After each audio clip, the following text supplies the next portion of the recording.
Hello everyone, Yom Tov, it's Heather back, and I hope all of you are keeping really well today, and I hope everybody is fit and happy in the best way that they can be. I'm sorry for my absence. I've had some personal stuff come up that I've had to deal with. It's taken a bit of a heavy toll on my eye bags, as you'll no doubt tell. This time it's not with the lymphedema. Like I said, it's been some pretty heavy personal stuff.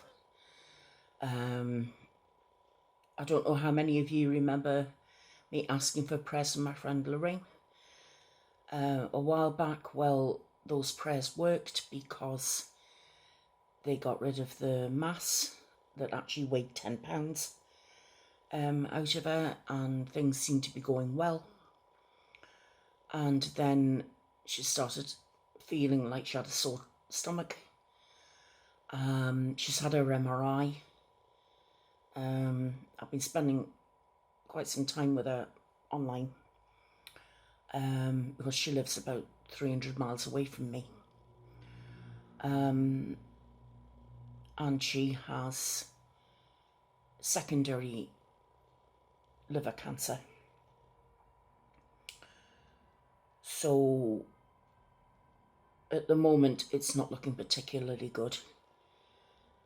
She has an option of a new trial, but having to do this trial in London, which is about, 50, 60 miles away from her. The surgery, more chemo, but there's, an awful lot of healing being sent her way, lots and lots of prayers, lots and lots of positivity. And it's a game of a day at a time and see how things go. As you can imagine, she's absolutely devastated, as are all of us. So I just wanted to let you know this is why I haven't been around. I do apologise, but you know what it's like. Real life does get in the way. And in this case, she hasn't got in the way. She's my friend. And I know all of you are my friends. And I know you'll understand. So I'm just going to ask one favour. Please pray for her. Please pray for my friend Lorraine. It's only one R in her name, not two. So if you ask the universe for prayers for Heather's friend Lorraine, I'll be very, very grateful, because she has two beautiful grandsons that she'd like to spend a bit more time with. One of them's 10, the other one's 5. And the 10-year-old absolutely worships his nanny. So does the 5-year-old. But the 10-year-old and her have a very special bond. And she doesn't want to leave him, obviously. So that's where I've been. I've tried to sort of do some with my face today. This is my hair naturally curly. I haven't blow dried it. I haven't even put the hairdryer on it. This is what it's like. I was trying to explain when I used to have wiggy on and how I wanted to have the big waves and everything back.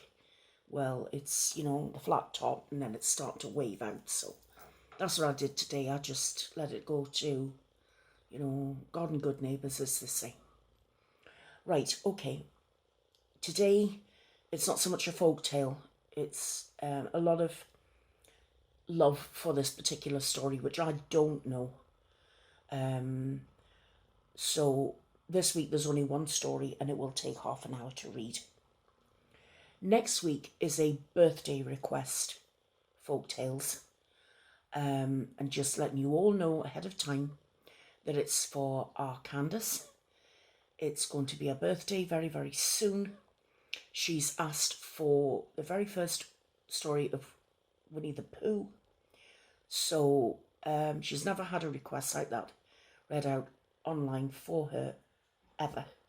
So I thought, what a wonderful birthday present all we Haveners can give her is for me to read out the very first Winnie the Pooh story.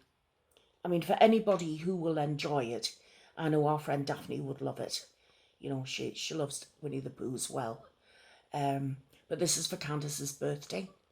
And I'd like to open this up as if any of you have a birthday, an anniversary, or anything that you'd like a story to be read out of in your honour or in the honour of someone else, let me know. Let me know what the story is that'll fit into half an hour and I'll read it for you. And then you can always, you know, send the link of me reading someone's particular favourite story to them. And it might be a nice little gift or a gift to yourself or something like that. I would be honoured to read a story for someone for their birthday. Like I said, any occasion you can think of. A birth, a wedding, an anniversary, a birthday, anything. So, like I say, today's the Velveteen Rabbit. Next week it's Winnie the Pooh, but it will be a special occasion video for Candace. So Candace, if you're watching today, just let you know, love, I haven't forgotten. And come hell or high water, I will be here for you.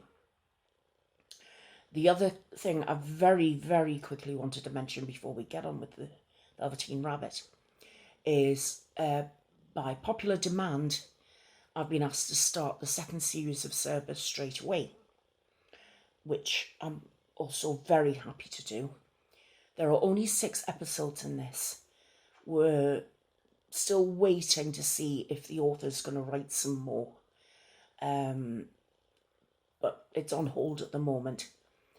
What I have done, though, is I've been searching for other series of stuff in a similar vein. Although I've never found anything quite like Cerber. If any of you are Supernatural fans of the TV show Supernatural, I have found a series of at least 21 weeks worth of stories to read to you. A very clever writer who's been heavily inspired by Supernatural. And if you like Supernatural, then I really do think that you will enjoy these stories.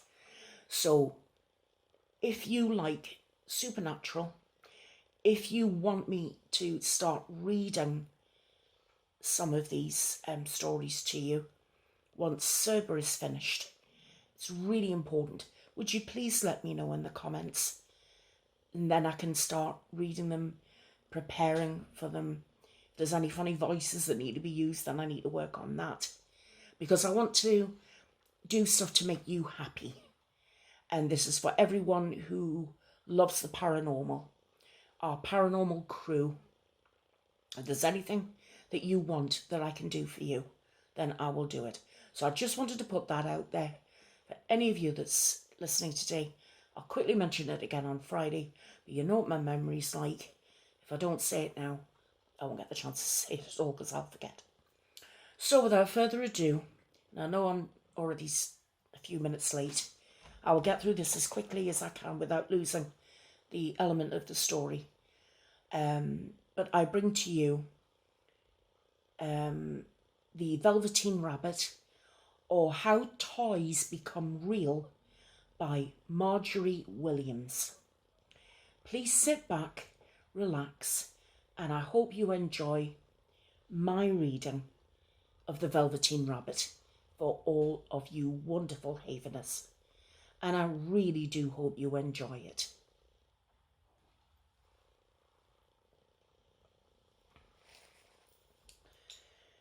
There once was a Velveteen Rabbit, and in the beginning he was really splendid. He was fat and bunchy, as a rabbit should be. His coat was spotted brown and white, and he had real thread whiskers, and his ears were lined with pink satin. On Christmas morning, when he sat wedged on the top of the boy's stocking with a sprig of holly between his paws, the effect was charming. There were other things in the stocking, like nuts and oranges and a toy engine and chocolate almonds and a clockwork mouse. But the rabbit was quite the best of all. For at least 2 hours, the boy loved him. And then aunts and uncles came to dinner, and there was a great rustling of tissue paper and unwrapping of parcels, and in the excitement of looking at all the new presents, the Velveteen Rabbit was forgotten. For a long time, he lived in the toy cupboard or on the nursery floor, and no one thought very much about him.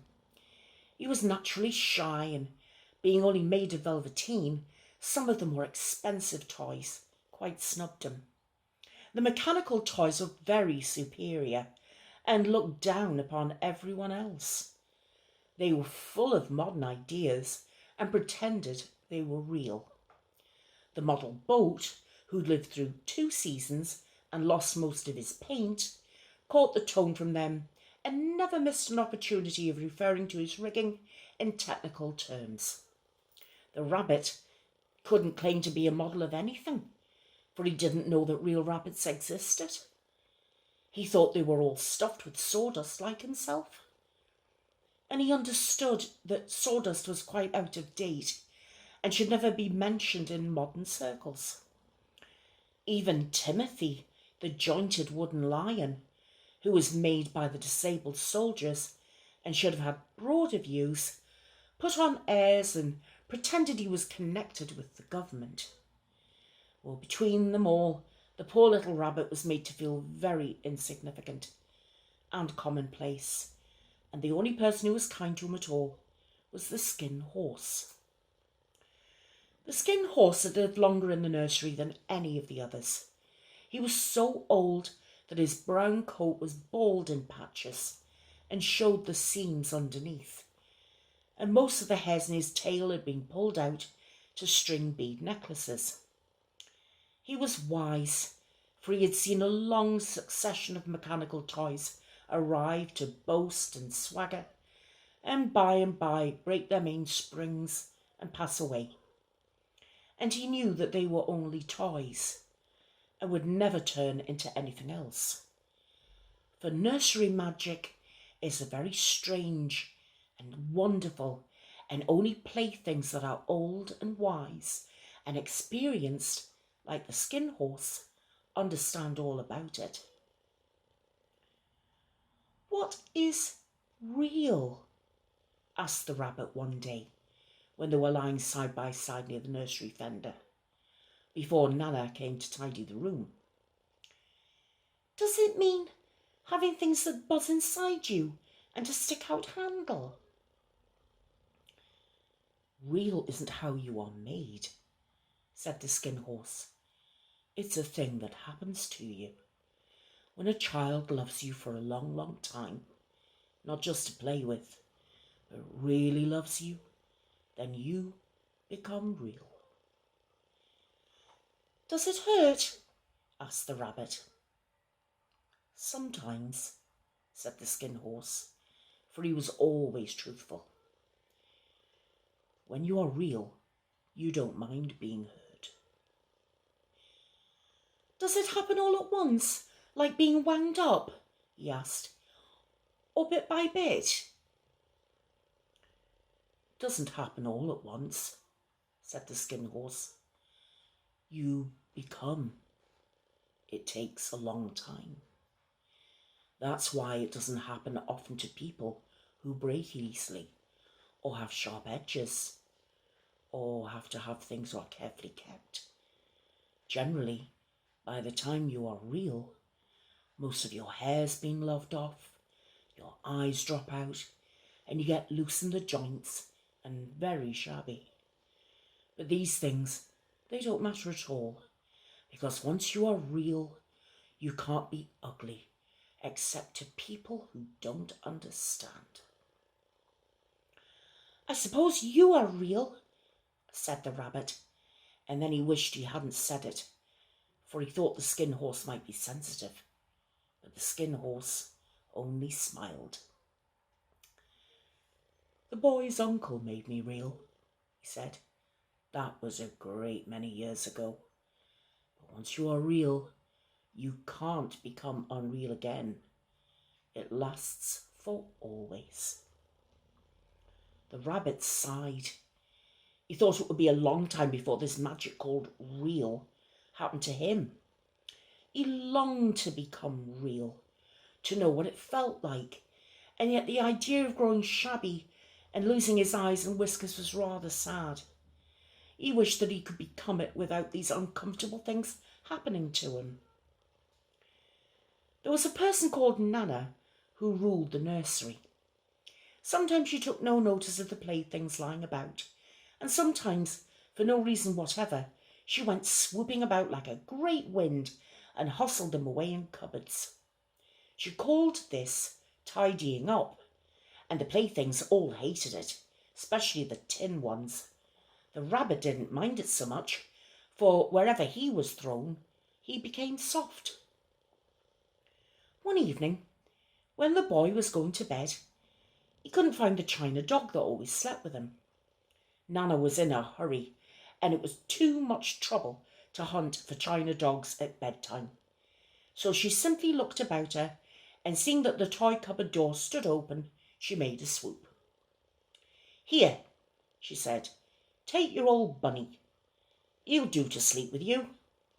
And she dragged the rabbit out by one ear and put him into the boy's arms.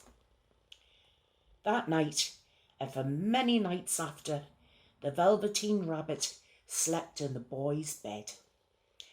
At first he found it rather uncomfortable, for the boy hugged him very tight, and sometimes he rolled over on him, and sometimes he pushed him so far under the pillow that the rabbit could scarcely breathe.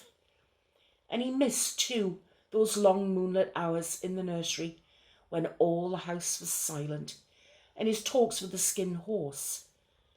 But very soon he grew to like it, for the boy used to talk to him and made nice tunnels for him under the bedclothes that he said were like the burrows real rabbits lived in. And they had splendid games together in whispers when Nana had gone away to her supper and left the night light burning on the mantelpiece.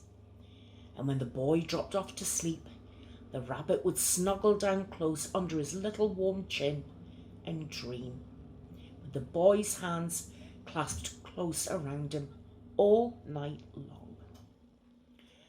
And so time went on, and the little rabbit was very happy, so happy that he never noticed how his beautiful velveteen fur was getting shabbier and shabbier, and his tail becoming unsewn, and all the pink rubbed off his nose where the boy had kissed him.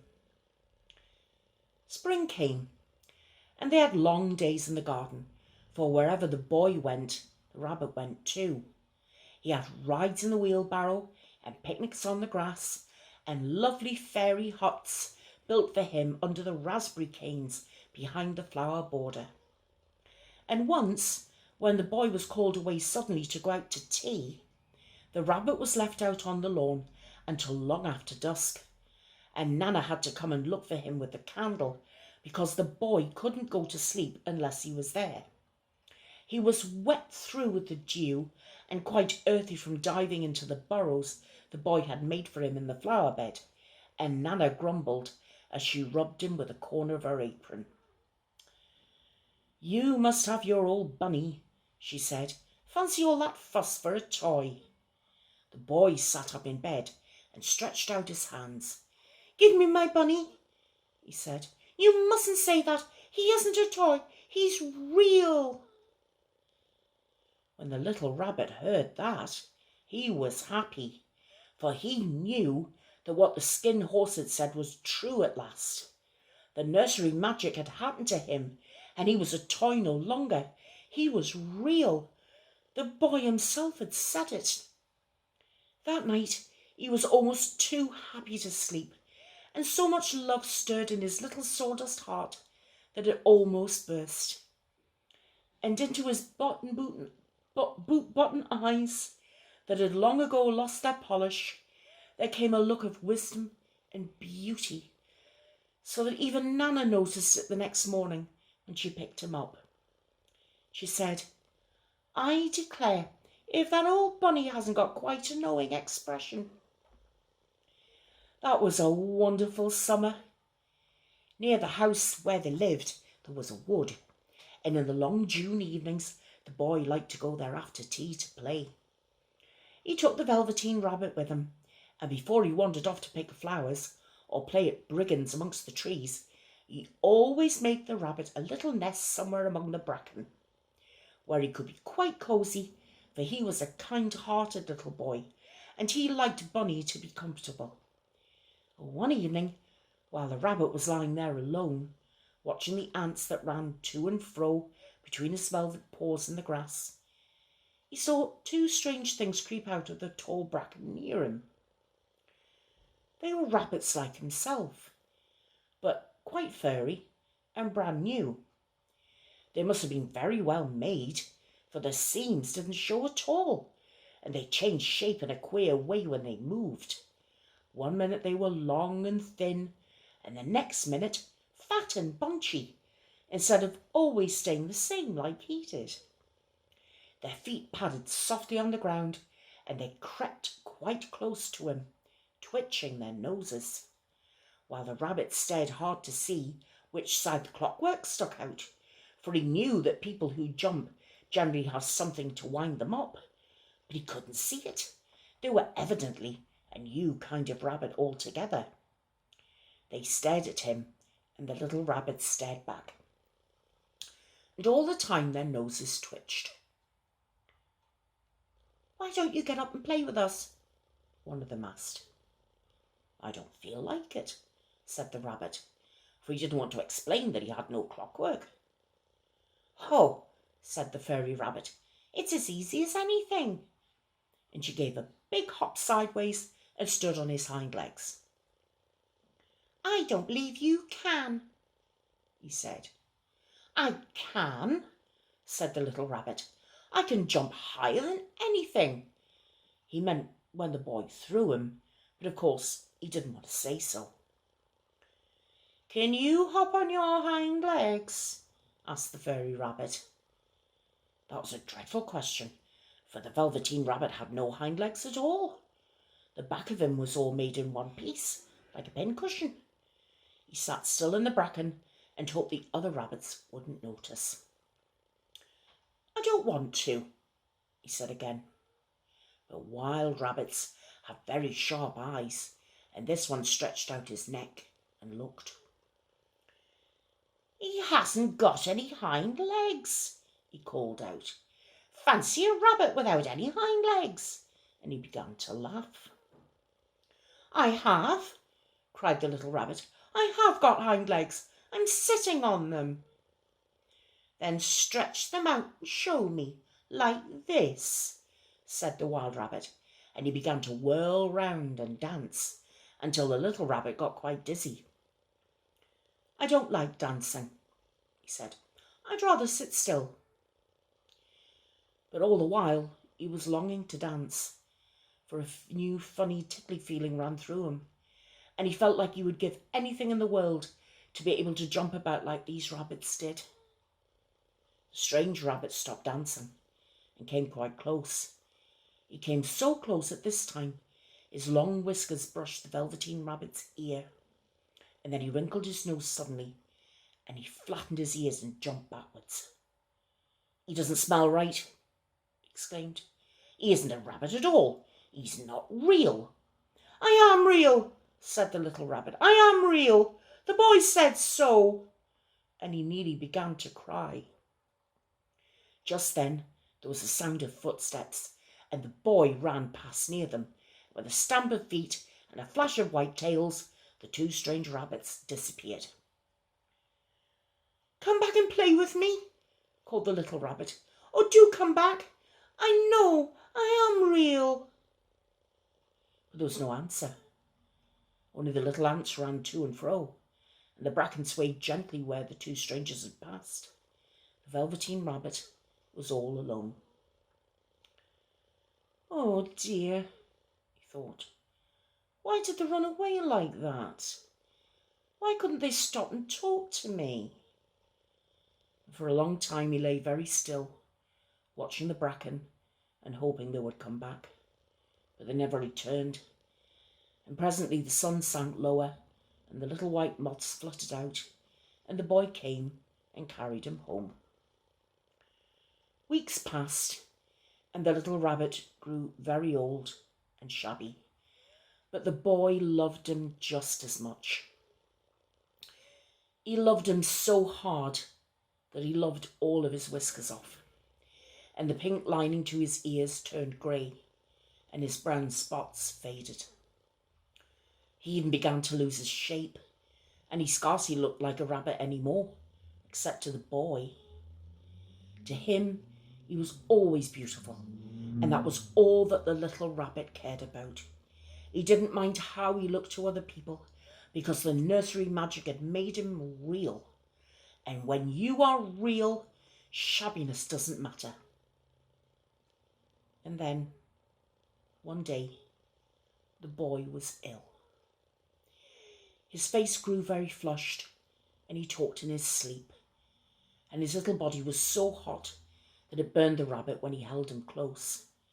Strange people came and went in the nursery, and a light burned all night, and through it all the little Velveteen Rabbit lay there, hidden from sight under the bedclothes, and he never stirred, for he was afraid that if they found him, someone might take him away, and he knew that the boy needed him.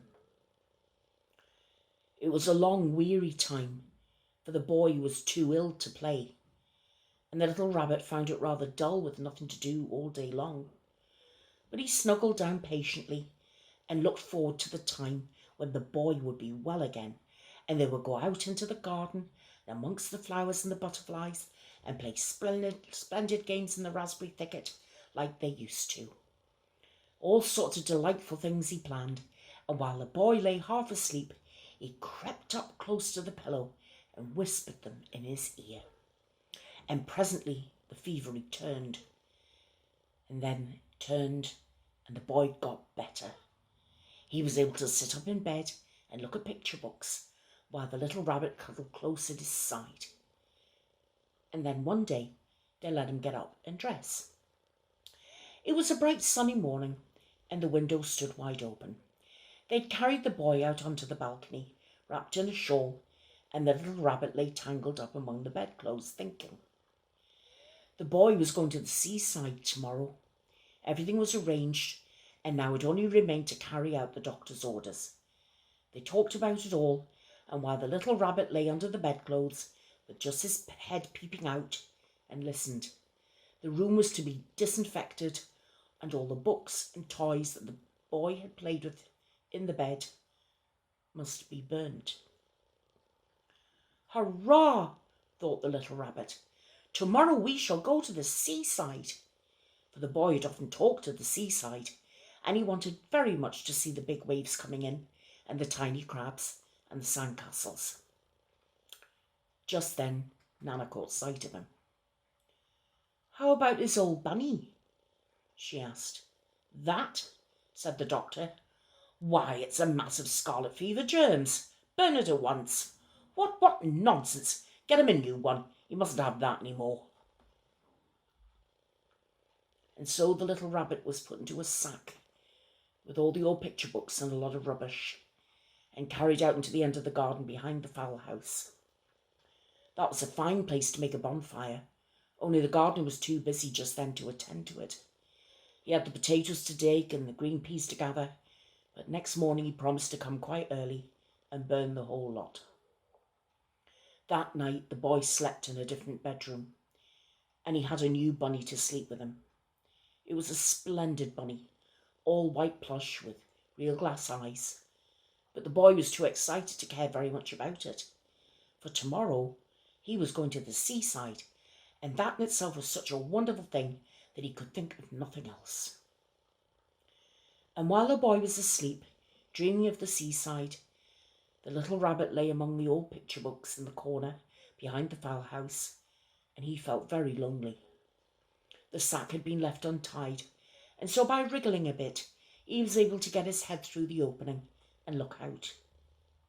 He was shivering a little, for he'd always been used to sleeping in a proper bed, and by this time his coat had worn so thin and threadbare from hugging there was no longer any protection to him. Nearby he could see the thicket of raspberry canes growing tall and close like a tropical jungle, in whose shadow he had played with a boy on bygone mornings. He thought of all those long sunlit hours in the garden, how happy they were, and a great sadness came over him. He seemed to see them all pass before him, each more beautiful than the other. The fairy huts in the flower bed, the quiet evenings in the wood where he lay in the bracken and the little ants ran over his paws. The wonderful day when he first knew that he was real. He thought of the skin horse, so wise and gentle, and all that he had told him. Of what use was it to be loved and lose one's beauty and become real if it all ended like this? And a tear, a real tear, trickled down his little shabby velvet nose and fell to the ground. And then a strange thing happened. For where the tear had fallen, a flower grew out of the ground, a mysterious flower, not like any that had grown in the garden. It had slender green leaves the colour of emeralds, and in the centre of the leaves a blossom like a golden cup. It was so beautiful that the little rabbit forgot to cry and just lay there watching it. And presently the blossom opened and out of it stepped a fairy. She was quite the loveliest fairy in the whole world. Her dress was of pearl and dewdrops, and there were flowers around her neck and in her hair, and her face was like the most perfect flower of all. And she came close to the little rabbit and gathered him up in her arms and kissed him on his velveteen nose that was all damp from crying. "Little rabbit," she said, "don't you know who I am?" The rabbit looked up at her, and it seemed to him that he'd seen her face before, but he just couldn't think where. "I'm the nursery magic fairy," she said.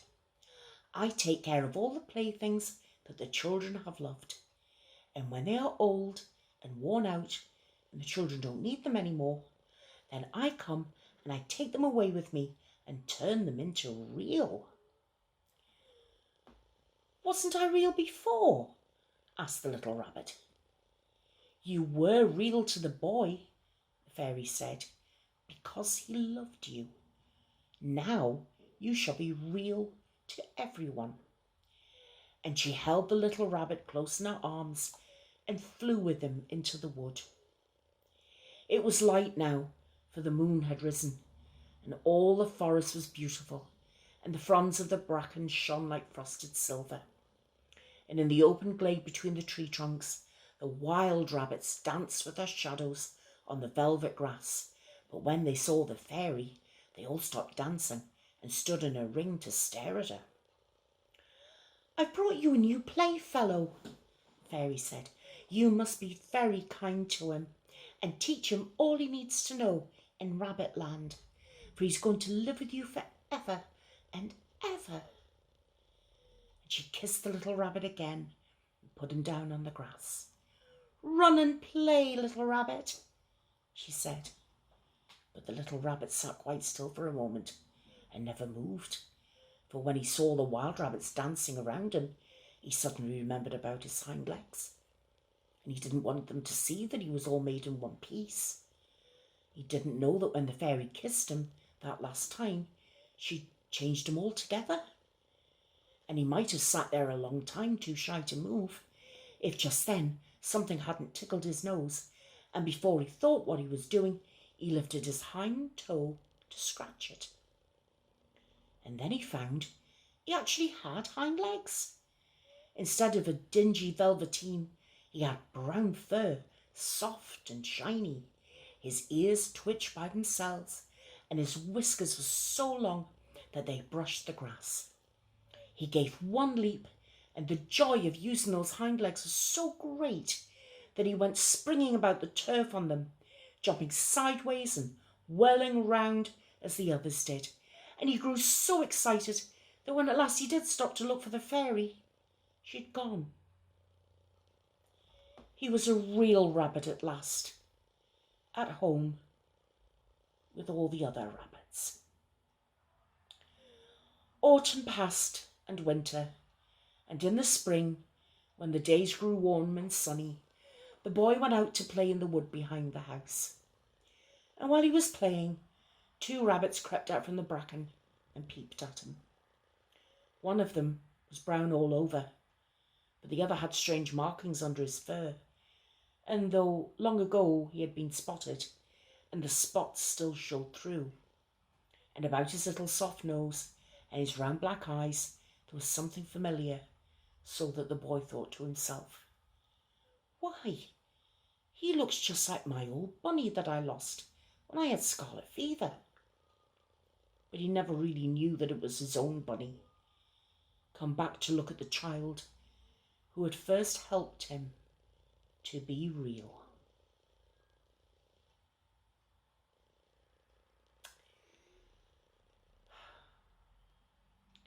I think that was a lovely story, don't you?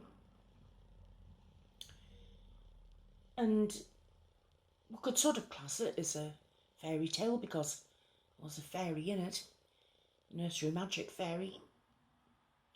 So anyone who loves fairies, you've got a fairy in your story and make believe.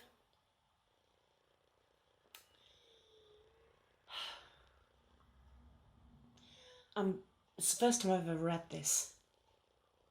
I mean, this is the very first time. I found the story and then bookmarked it for you.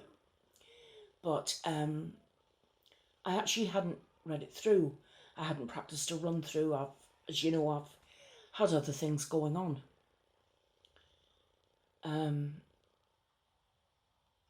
I've got mixed feelings. I love it. I wish I'd known about it when my children were little, especially my daughter. It's different with my son because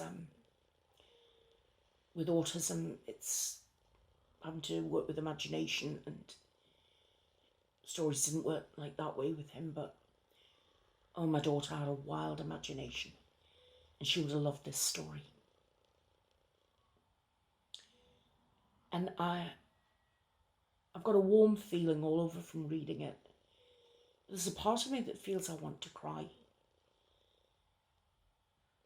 I'm happy he became a real bunny in that forever land.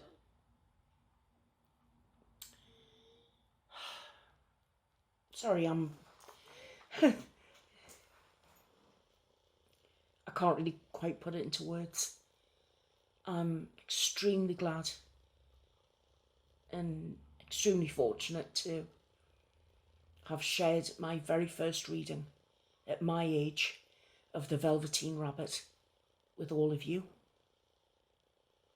So what you may have known for a long, long time, this is my very first time. And it's wonderful. So I can't thank you enough for introducing me to a little bit of children's literature that I'd never read before. Right, my friends, I've gone over the half an hour, 40 minutes, and I'm very sorry. But that's just how these things go, I'm afraid, from time to time. I want to say thank you very, very much for being here. To those of you who really wanted me to read this, I hope you enjoyed the way that I read it. I hope it was okay for you.